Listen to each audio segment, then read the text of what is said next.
اب سہیل آفریدی نے کہا کہ میں تمام قانونی اور آئینی راستے اختیار کرتا ہوں تاکہ کل کو کوئی ہمیں الزام نہ دے سکے کہ جناب ہم نے کوآپریشن نہیں کیا۔ اب آ جائے، یہ تو وہاں ملاقات تو ہوئی نہیں، لیکن توشہ خانہ 2 کا کیس چلا، عمران خان صاحب کی فیملی اندر گئی ہے، خان صاحب نے کیا کیا کہا وہ میں آپ کو بتاتا ہوں، لیکن پہلے توشہ خانہ 2 میں ایک لمبی تاریخ دے دی گئی ہے اور اگلی تاریخ ڈالی گئی ہے 29 اکتوبر، یعنی اگلے 15 دنوں تک کوئی سماعت ہونے نہیں جا رہی۔ 29 اکتوبر کی تاریخ ڈالی گئی ہے اور مجھے ایسا لگتا ہے کہ شاید 29 اکتوبر کو بھی ایک لمبی تاریخ ڈال دی جائے۔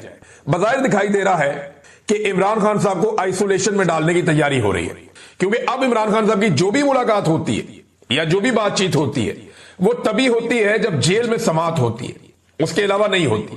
اب یہ جو 2 ہفتے کی تاریخ ڈال دی گئی ہے، یعنی آج 16 تاریخ ہے، 29 تاریخ 2 ہفتے کی تاریخ ہے، 2 ہفتے کی تاریخ کا مطلب یہ ہے کہ اب عمران خان صاحب کی ملاقاتیں بند ہو جائیں گی، فیملی نہیں مل پائے گی، عدالت کے اندر کیس نہیں لگے گا تو صحافی انہیں نہیں سن پائیں گے، وکلا نہیں مل پائیں گے۔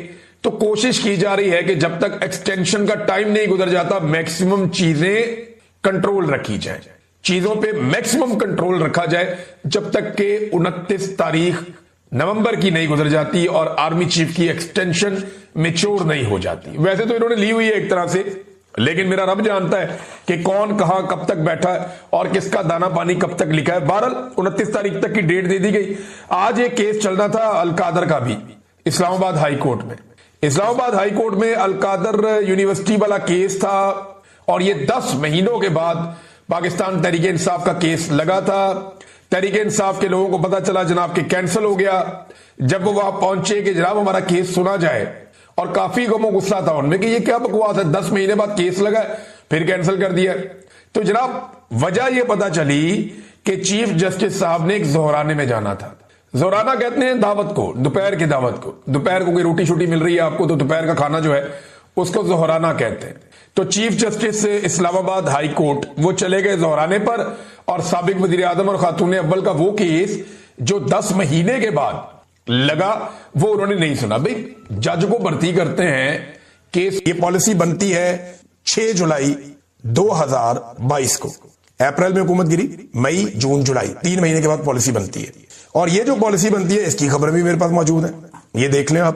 یہ جناب 7 جولائی کا اخبار ہے اور یہ ایکسپریس اخبار کی کٹنگ ہے جو میں آپ کو دکھا رہا ہوں کہ تحریک طالبان پاکستان سے مذاکرات پر ڈائیلاگ سٹیج پر ہے، یہ رانا ثناء اللہ کہہ رہے ہیں۔ اور پھر رانا ثناء اللہ صاحب نے اس کی تفصیلات یہ بتائی کہ طالبان سے مذاکرات کے حوالے سے اعلیٰ سطح کی کمیٹی تشکیل دی جائے گی جس میں تمام سیاسی جماعتیں شامل ہوں گی، پارلیمنٹ اس مذاکرات میں شامل ہوگی۔ اور پریس کانفرنس کرتے ہوئے انہوں نے کہا کہ پارلیمانی قومی سلامتی کمیٹی کے اجلاس میں خدشات کے اظہار پر باوجود مذاکرات جاری رکھنے پر اتفاق ہوا ہے۔ کالعدم تحریک طالبان پاکستان کے ساتھ بات چیت پری ڈائیلاگ سٹیج پر ہے اور تمام جماعتوں نے کہا کہ یہ مذاکرات ہونے چاہیے۔ عسکری قیادت نے کہا کہ ایک کمیٹی بنائی جائے جس میں تمام سیاسی جماعتوں کی نمائندگی ہو، اور اس عمل کی سیاسی قیادت اور پارلیمنٹ نے حمایت کی ہے۔ ٹی ٹی پی سے متعلق حتمی فیصلہ پارلیمنٹ کا ہوگا۔ یہ رانا ثناء اللہ کب؟ 6 جولائی 2022، اور طالبان آتے کب ہے؟ اگست 2022 میں، یعنی عمران خان اپریل میں جاتے ہیں، ان کے جانے کے بعد مئی میں میٹنگز کا آغاز ہوتا ہے، جون میں ڈسکشن ہوتی ہے، جولائی میں باقاعدہ بڑی میٹنگ ہوتی ہے، اگست میں طالبان آنا شروع ہوتے ہیں۔ تو D G I S P R ان تمام ثبوتوں کی اور گواہوں کی موجودگی میں جھوٹے ثابت ہو گئے۔ نہیں بولنا چاہیے تھا جھوٹ۔ یہ دیکھیں نا، جنگ اخبار دیکھ لیں، پسندیدہ اخبار۔ ٹی ٹی پی مذاکرات حتمی فیصلہ پارلیمنٹ کا، سول اور عسکری نمائندوں کی کمیٹی افغان حکومت کے ساتھ کے تعاون سے بات چیت کر رہی ہے، قومی سلامتی کمیٹی کو بریفنگ۔ زرداری بھی مذاکرات کے حق میں ہیں، وزیر داخلہ رانا ثناء اللہ کی میڈیا کو بریفنگ۔ آئین اور قانون کے مطابق ہی امن لائیں گے، یہ بھی بریفنگ۔ اور اس میں ایک اور مزے کی بات دیکھیں، قوم اور فوج کی قربانیوں کے باعث ملک میں منظم دہشت گردی کا کوئی ڈھانچہ نہیں رہا، یعنی یہ بھی کنفرم کر رہے ہیں کہ عمران خان کے دور میں کوئی دہشت گردی نہیں تھی، ختم ہو گئی تھی، دہشت گردی ختم ہو رہی تھی، کوئی منظم ڈھانچہ موجود نہیں تھا، اور انہوں نے پھر اس کے بعد دہشت گرد منگوائے پاکستان میں، خود کہہ رہے ہیں، اور اس کے بعد دہشت گردی پاکستان میں واپس آئی۔ ثابت ہو رہا ہے، میں تو نہیں کہہ رہا، یہ تمام اخبارات میں لکھا ہوا ہے۔ پہلے یہ کہتے ہیں جناب دیکھ کر کون کہتا ہے خارجیوں اور دہشت گردوں سے بات کرنی چاہیے؟ بھئی بات کرنے کا تو آغاز آپ نے کیا، ایک ایک بندہ ڈی جی صاحب گواہی دے رہا ہے کہ جنرل باجوہ چاہتے تھے بات چیت کرنا اور انہوں نے آغاز کیا تھا. عمران خان کا سٹیٹمنٹ نکال کے دکھا دیتے ہیں آپ کو. وہ کہتے ہیں 2021 میں اس وقت کی فوجی قیادت نے ہتھیار پھینکنے والے دہشت گردوں کو واپس بسانے کا منصوبہ پیش کیا تھا. اور عمران خان صاحب نے یہ کہا تھا کہ یہ 35-40 ہزار لوگ ہیں جن میں دہشت گرد ہیں, ان کی فیملیاں ملا کے یہ 35-40 ہزار لوگ ہیں. ان میں کچھ 5,000-7 ہزار کے قریب وہ لوگ ہیں جو مسلح ہے, دہشت گرد ہیں. وہ اگر ہتھیار پھینک کے آتے ہیں اور معاملہ حل ہوتے ہیں افغانستان کے ساتھ مل کے مقامی قیادت اور جرگے وغیرہ مل کے کرتے تو ٹھیک ہے, کر لیں, لیکن لوگوں کو اعتماد میں لیے بغیر یہ نہیں ہوگا. اور پھر عمران خان صاحب کے دور حکومت میں جب اس کے اوپر ڈسکشن کی گئی تو یہ ریجیکٹ ہو گیا فارمولا. یہ بتا رہے ہیں منصوبہ پیش کیا گیا مگر اس منصوبے کو خیبر پختونخوا اور قبائلی علاقوں کے ہمارے منتخب نمائندوں نے مسترد کر دیا تھا. اس منصوبے پر ہمارے دور میں عمل نہیں ہوا. لیکن اب حقائق کے برعکس تحریک انصاف کی حکومت پر یہ سراسر جھوٹا الزام لگایا جا رہا ہے. ملک میں دہشت گردی اس دور میں بسائے گئے دہشت گردوں کی وجہ سے پیدا ہوئی ہے جو اسی دور میں بسائے گئے ہیں. قوم کو بتایا جائے کہ کون سے دہشت گرد کب کہاں اور کیسے بسائے گئے. یہ عمران خان صاحب کا ایک دن پہلے کا سٹیٹمنٹ ہے. ایسا لگتا ہے عمران خان کو ایک دن پہلے پتا چل جاتا ہے کہ D G I S P R کیا کرنے والے ہیں. ایک دن عمران خان نے اسی D G I S P R کو ایک بات کہی تھی. تحریک انصاف نے اس کو آج اس دن کی مناسبت سے ایک مرتبہ پھر لگایا دوبارہ. عمران خان نے کہا تھا کہ دیکھیں آئی ایس پی آر صاحب میری بات ذرا غور سے سنیں, بلکہ آپ عمران خان کے منہ سے سنیں عمران خان صاحب نے کیا کہا تھا اس وقت. دیکھیں آئی ایس پی آر صاحب میری ذرا غور سے بات سنیں. آپ جب پیدا بھی نہیں نہ ہوئے تھے تب میں اپنے ملک کو دنیا میں ریپرزینٹ کرتا تھا. میں نے اپنے ملک کا دنیا کے اندر سر اوپر کیا, عزت دلوائی اپنے ملک کو. اٹھا کے دیکھ لیں, آپ بھول گئے ہوں گے, آپ پیدا نہیں ہوئے ہوں گے, ذرا پتہ چلوا لیں کہ عمران خان نے کیا پاکستان کی دنیا میں عزت اوپر کیا نیچے کی. یہ عمران خان صاحب نے D G I S P R کو کہا تھا کہ جناب آپ پیدا بھی نہیں ہوئے تھے تب میں نے پاکستان کا نام روشن کیا تھا, مجھے آپ یہ نہ بتائیں.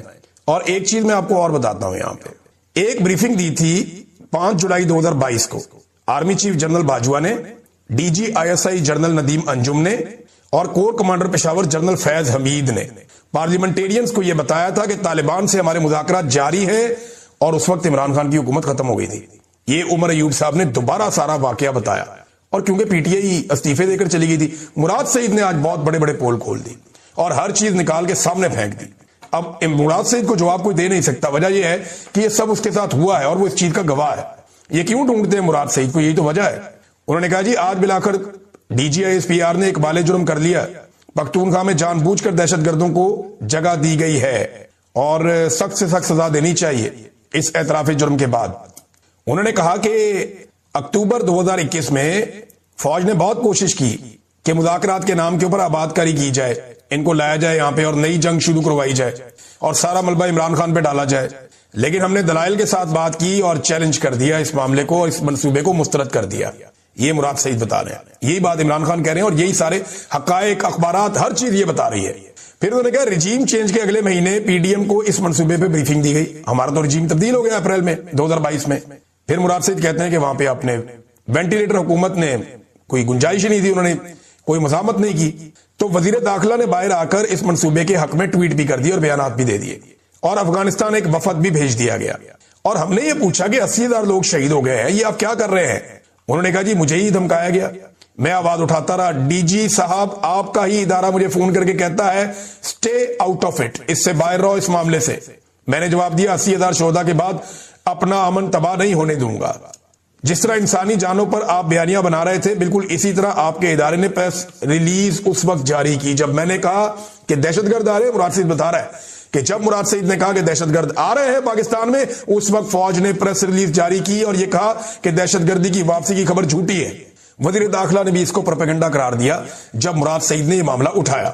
پھر مراد سعید نے بتایا کہ انہوں نے عوامی تحریک چلائی اس وقت, تو آپ ہی کے ادارے نے فون کر کے کہا کہ 48 گھنٹے میں دے دیں, ہم یہ بندے واپس بھیج دیتے ہیں.